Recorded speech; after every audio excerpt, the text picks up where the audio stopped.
Hi, welcome back to It's Whatever, right? I'm your host, Jen. One of the topics today on this week's podcast, I'm still not sure what to name this week's podcast, but maybe you'll figure it out by the end of today's podcast.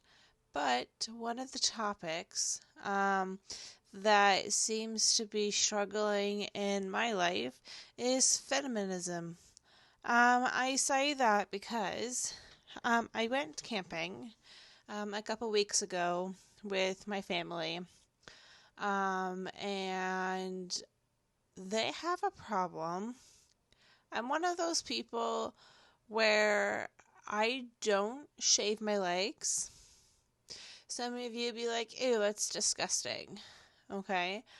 But I have my own reasons on that, and my reason is, why do people find leg hair to be disgusting? It My family thinks it's disgusting. Okay, but why is it disgusting? Is it because you personally find it disgusting, or is it the fact that society had told you that leg hair on women is disgusting? And we're gonna go like all TMI today. I do shave my armpits. I had my brother's girlfriend tell me, so you don't shave your legs, but you shave your armpit. That defeats the purpose of feminism. Then you're not a feminist if you shave your armpits. What? What does shaving your armpits have to do with your leg hair and feminism? Those are like three completely different things. Yes, today mostly we're going to be bitching and complaining. Um, okay, let me read you the definition of what it is to be a feminist. This is the definition of how do you define feminism on Google. It is the belief in social, economic, and political equality of the sexes between men and women. Although largely originating in the West, feminism is manifested worldwide and is represented by various institutions committed to actively on behalf of women's rights and interests. So basically, women should have the same amount of rights as men do. If a man gets to work in, let's say, I don't know, construction, for an example, why can't a woman work in construction to do the same job as a man can do? And why can't a man be a stay-at-home dad while the mom goes to work? Society has this perfect picture of what a woman should be and what a man should be. A woman should have perfect skin, perfect little itty bitty waist, but she should also have tits and an ass, and she should also have curves, but she can't have any weight on her. But also can't be too skinny. She should also have perfect skin. She should also have perfect teeth. She should also have no leg hair, no armpit hair, and a fresh shaven bikini line, according to society. And when a female does have leg hair, all of a sudden she is disgusting. Or how she decides to take care of her own body, like shaving her armpits but not her legs. She's not a feminist. That goes against feminism and the whole point of having going for equal rights is to not shave your armpits. I mean, I don't shave my legs, okay? I shave my legs when I want to. Not because my man doesn't want leg hair on me and because society tells me to. I shave because it's Saturday afternoon. I'm like, yeah, I guess I'll just shave my legs then. I shave my armpits. I got this little bit of a sweating problem. I hate it when it's all like sweaty and icky and you leave your armpit hair there and it gets extra sweaty and stinky and itchy. So I just shave it. Not because society says that I have to. It's a choice, not an obligation. It's my body, my choice. And people always seem to always dictate on what somebody else should do with their body.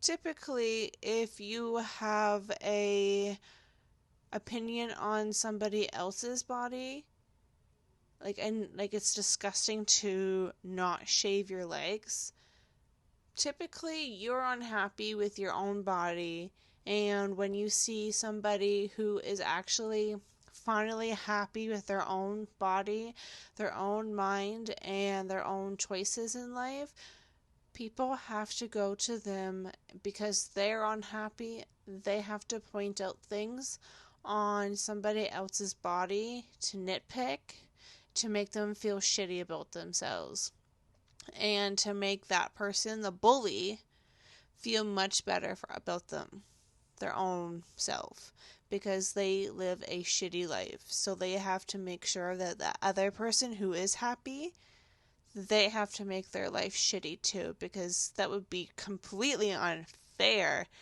and totally against feminism to be happy for yourself, right? Does that make any sense at all? You would think that the whole purpose of feminism is to empower another person when they feel comfortable in their own body, when they feel comfortable in their own leg hair or tattoos on their arms, or their legs, where other people can see tattoos, or shave their armpits but not their legs. When they succeed in their dream job, you would think that people would be happy for one another and encourage that, but instead, because they feel shitty about themselves, they have to bring other people down with them. To be honest, that's fucked up. That is like completely like the most fucked up thing I've ever heard in my entire life. What's the point of trying to make other people feel shitty about themselves? Like, we're, not since birth, technically, since the day that mommy and daddy fucked, and daddy impregnated mommy, ever since that moment, we are born to die. If you want to, short story. Long story short, we're all created to die. Our life expectancy, or our life is between, 70 to 110. Okay? That's on average, a human being lives. So, you have on average 85 years to live. What is the point in we're all adults here. What is the point in trying to make somebody else feel so shitty about themselves, about the simple as, oh, I will tie you down to shave your legs? Or they got their job they ever wanted working from home. That's not a real job. You can't be a YouTuber. It's not a real job. Being a artist, a freelance artist or a freelance writer, that's not a job.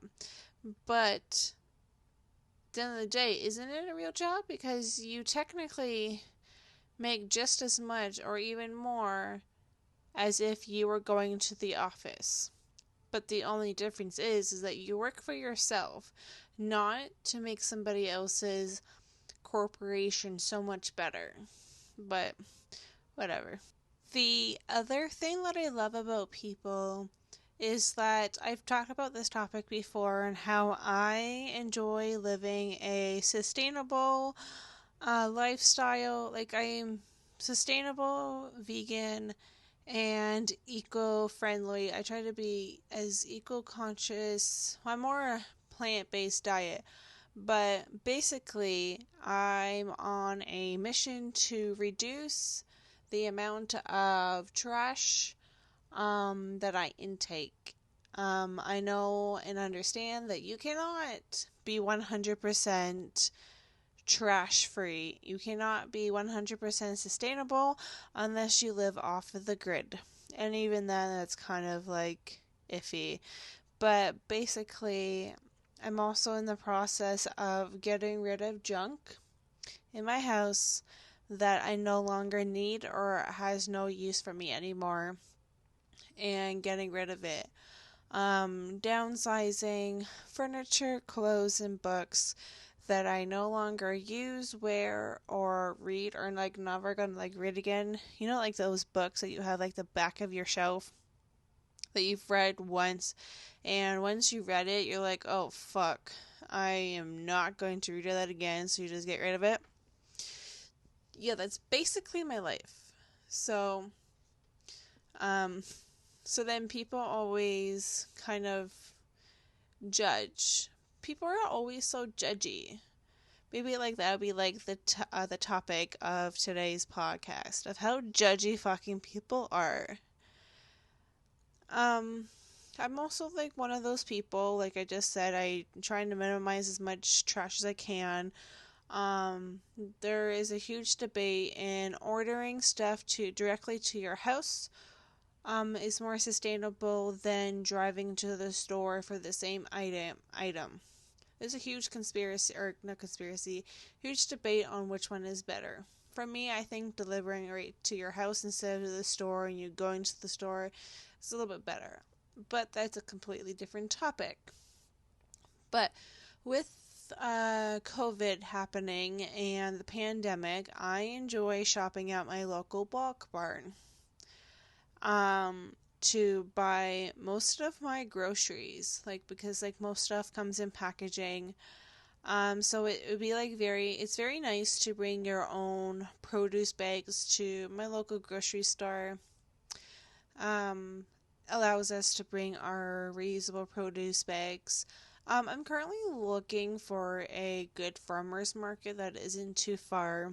The one that I have downtown, out of like, let's say like 20 booths of people in the farmer's market, one of those people is the actual farmer. So it's kind of like very hard to go to the farmer's market because the whole point of that is to give back to the local farmers.